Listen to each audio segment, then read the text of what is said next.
দাদা আহ কিতা অবস্থা তোমার?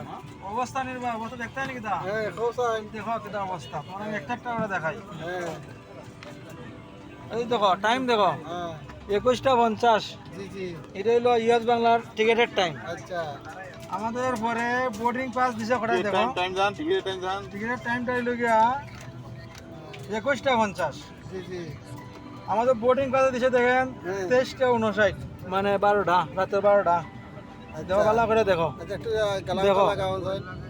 দেখছো নি আরে বাবা রে আর এখন বাজে কটা হ্যাঁ এখন কয়টা হইছে দাদা? দেখা যাচ্ছে দেখাই না এরপর আমার টাইম 1:54 দেখি মোবাইলটা ওদিকে ওর আবার একটু দেখছো? ইয়া আমার 1:54 বাজে 21:50 যদি হয় তো 9:50 9:50 এর ফ্লাইট এখন 1:54 এখন মাল ভরতেছে গাড়িতে আচ্ছা এটা হলো ইউএস বাংলা যাত্রী সেবা না না ওখানে দেখেন জানলা বুঝছেন নি? দেখেন জানলা দেখে বোঝা যায় যে মা এই দেখো না মাল করতেছে ইউএস বাংলা যাত্রী সেবা ওকে থ্যাংক ইউ